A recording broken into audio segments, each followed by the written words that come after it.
വന്ദേ മാതരത്തെ ചൊല്ലിയുള്ള രാഷ്ട്രീയ വിവാദം കേരളത്തിൽ മാത്രം ഒതുങ്ങുമെന്ന് കരുതിയെങ്കിൽ തെറ്റി. ഇപ്പോൾ വിവാദം നേരെ കോൺഗ്രസിന്റെ ദേശീയ ആസ്ഥാനമായ AICC ആസ്ഥാനത്തേക്കാണ് എത്തിയത്. 1937 ശേഷം ആദ്യമായി കോൺഗ്രസ് ആസ്ഥാനത്ത് വന്ദേ മാതരം പൂർണ്ണമായി ആലപിച്ചതാണ് ഇപ്പോൾ ദേശീയ രാഷ്ട്രീയത്തിൽ ചർച്ചയാകുന്നത്. കഴിഞ്ഞ ദിവസം സ്വാതന്ത്ര്യദിനാഘോഷത്തിന്റെ ഭാഗമായി AICCയുടെ ആസ്ഥാനത്ത് വന്ദേ മാതരം ആലപിക്കുമ്പോഴായിരുന്നു നാടകീയ രംഗങ്ങൾ. ആദ്യ 2 സ്റ്റാൻസകൾക്ക് ശേഷം മതപരമായ പരാമർശമുള്ള വരികൾ എത്തിയപ്പോൾ സോണിയാഗാന്ധി ഇടപെട്ടു എന്ന തരത്തിലുള്ള റിപ്പോർട്ടുകൾ പുറത്തുവന്നു. മല്ലികാർജുൻ ഖാർഗെയും ഇടപെട്ടതായും പറയപ്പെടുന്നു. എന്നാൽ ഗാനം ആലപിച്ചവർ പാട്ട് നിർത്തിയില്ല. ഏകദേശം 3 മിനിറ്റ് നീണ്ട പൂർണ്ണ വന്ദേ മാതരം തന്നെ ആലപിച്ചു.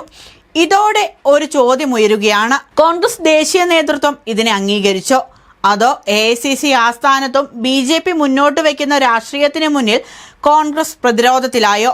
കാരണം വന്ദേ മാതരത്തിന്റെ മുഴുവൻ വരികൾ ആലപിക്കുന്നതിനെ കുറിച്ച് കോൺഗ്രസ് ഏറെ കാലമായി സ്വീകരിച്ചിരുന്ന നിലപാട് അതിൽ നിന്ന് വ്യത്യസ്തമായിരുന്നു.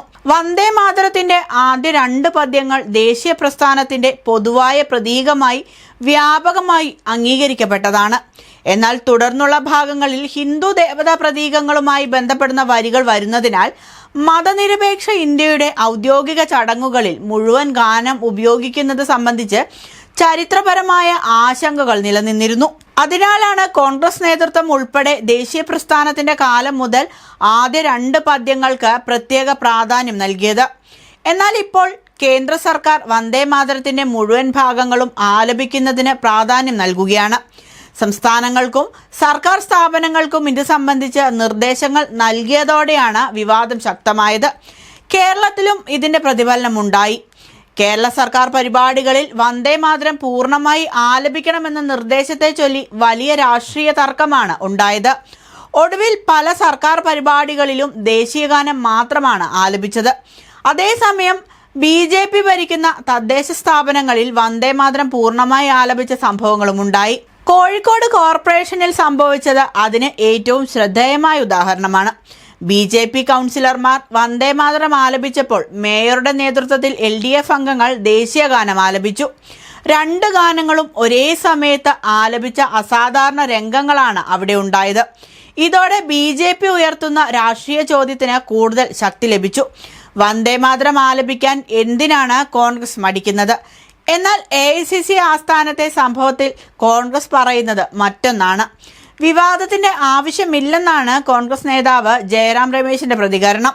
വന്ദേ മാതരം പൂർണ്ണമായി ആലപിച്ചതിൽ പ്രശ്നമില്ലെന്നും വിഷയം പാർലമെന്റിൽ ഇതിനകം ചർച്ച ചെയ്തതാണെന്നും അദ്ദേഹം പറഞ്ഞു. സോണിയാഗാന്ധി പാട്ട് നിർത്താൻ ആവശ്യപ്പെട്ടതല്ലെന്നും അധ്യക്ഷൻ ഏറെ നേരമായി നിൽക്കുന്നതിനാൽ കസേര കൊണ്ടുവരാൻ ആവശ്യപ്പെടുകയായിരുന്നു എന്നുമാണ് ജയറാം രമേശിന്റെ വിശദീകരണം. എന്നാൽ ഇവിടെ വീണ്ടും ഒരു ചോദ്യം. കേരളത്തിൽ കോൺഗ്രസ് സ്വീകരിച്ച നിലപാട് എന്താണ്? AICC ആസ്ഥാനത്ത് സ്വീകരിച്ച നിലപാട് എന്താണ്?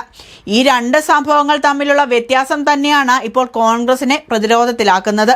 കേരളത്തിൽ വന്ദേ മാതരത്തിന്റെ മുഴുവൻ ഭാഗങ്ങൾ ആലപിക്കുന്നതിനെതിരെ മതനിരപേക്ഷതയുടെ പേരിൽ ശക്തമായ നിലപാട് സ്വീകരിച്ച കോൺഗ്രസ് ദേശീയ ആസ്ഥാനത്ത് പൂർണ്ണമായ വന്ദേ മാതരം ആലപിക്കപ്പെട്ടപ്പോൾ അതിനെതിരെ നടപടിയെടുക്കാത്തത് എന്തുകൊണ്ടാണ്? അതേസമയം BJP ഈ വിഷയത്തെ രാഷ്ട്രീയമായി പരമാവധി ഉപയോഗപ്പെടുത്തുകയാണ്. വന്ദേ മാതരത്തെ ദേശസ്നേഹത്തിന്റെ പ്രതീകമാക്കി ഉയർത്തിക്കാട്ടുകയും അത് പൂർണ്ണമായി ആലപിക്കാത്തവരെ സംശയത്തിന്റെ നിഴലിൽ നിർത്തുകയും ചെയ്യുന്ന രാഷ്ട്രീയമാണ് BJP നടത്തുന്നത്. അവിടെ കോൺഗ്രസിന്റെ പ്രശ്നം മറ്റൊന്നാണ്. വന്ദേ മാതരത്തെ പൂർണ്ണമായി എതിർത്താൽ BJP ഉയർത്തുന്ന ദേശവിരുദ്ധർ എന്ന ആരോപണത്തെ നേരിടണം. പൂർണ്ണമായി അംഗീകരിച്ചാൽ പാർട്ടിയുടെ പരമ്പരാഗത മതനിരപേക്ഷ നിലപാടിനെക്കുറിച്ച് ചോദ്യങ്ങൾ ഉയരും. അതായത് BJP ഉയർത്തിയ രാഷ്ട്രീയ ചോദ്യത്തിന് മുന്നിൽ കോൺഗ്രസ് ഇപ്പോഴും ഒരു വശത്തേക്ക് മാറാനും മറുവശത്തേക്ക് പോകാനും കഴിയാത്ത അവസ്ഥയിലാണ്. ഇതാണ് AICC ആസ്ഥാനത്തെ സംഭവത്തെ കൂടുതൽ പ്രധാനമാക്കുന്നത്. വന്ദേ മാതരം കോൺഗ്രസിന്റെ ചരിത്രവുമായി തന്നെ ചേർന്ന് നിൽക്കുന്ന ഗാനമാണ്. സ്വാതന്ത്ര്യ സമരകാലത്ത് കോൺഗ്രസ് സമ്മേളനങ്ങളിൽ ഇത് ആലപിച്ചിരുന്നു. അതുകൊണ്ട് വന്ദേ മാതരത്തെ കോൺഗ്രസ് പൂർണ്ണമായി തള്ളുന്നുവെന്ന BJPയുടെ വാദവും ചരിത്രപരമായി പൂർണ്ണമായും ശരിയല്ല. എന്നാൽ ഒരു ദേശീയ ഗീതത്തെ രാഷ്ട്രീയ ആയുധമാക്കുന്നതാണ് പ്രശ്നം. അതേസമയം ഒരു ഗാനത്തിന്റെ ചരിത്രപരമായ മതപരമായ ഉള്ളടക്കത്തെക്കുറിച്ച് ചോദ്യങ്ങൾ ഉയർത്തുന്നവരെ ദേശവിരുദ്ധരാക്കുന്നതും ശരിയല്ല. ഇതാണ് ഈ വിവാദത്തിന്റെ യഥാർത്ഥ രാഷ്ട്രീയം. ACC ആസ്ഥാനത്ത് പൂർണ്ണ വന്ദേമാതരം ആലപിച്ചതോടെ BJPക്ക് ഒരു രാഷ്ട്രീയ നേട്ടം ലഭിച്ചു എന്ന വിലയിരുത്തൽ ശക്തമാവുകയാണ്.